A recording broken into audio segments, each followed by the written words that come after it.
It stands in the middle of the room and brings people together. It's often covered by other objects or even a cloth.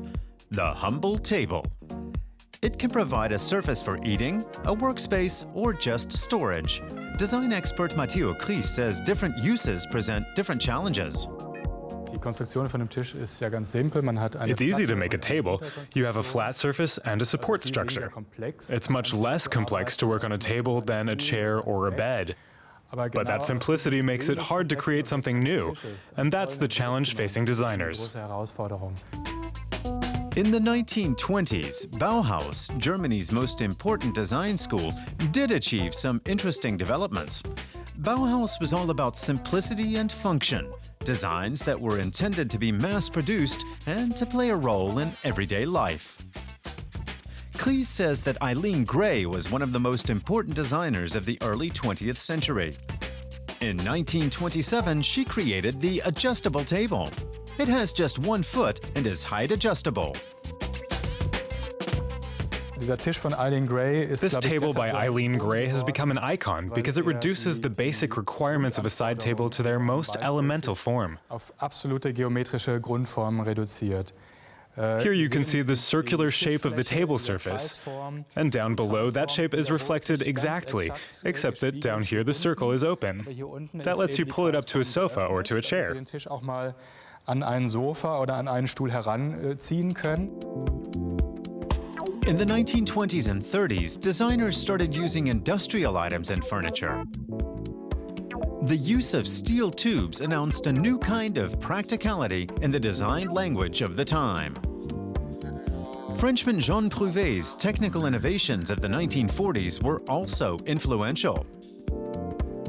In 1953, the German architect and designer Egon Eiermann developed a drafting table. The pedestal consists of two side pieces connected by diagonal cross braces. A simple wooden board sits atop the pedestal. Das eigentlich Geniale und dennoch ganz Einfache an diesem Tisch It's actually both ingenious and totally simple. The designer separated the table surface from the support structure. That means you can buy the top or the bottom separately, or put your own surface on top. It gives the user a great deal of freedom. Jedem Benutzer von diesem Tisch eine große Freiheit. Technological advances in the 1950s brought new materials into use. Famed Finnish designer Eero Saarinen made a table out of fiberglass. Meanwhile, the sleekness and functionality of Scandinavian design started attracting more and more attention. Italian designer Achille Castiglioni took the classic bistro table and reduced it to its simplest form at the end of the 1970s. Castiglioni had the great idea of making a lightweight table that you could fold up into a flat parcel, which makes it easy to transport and to ship. He also specified that the surface and the support be the same color, which was much more modern.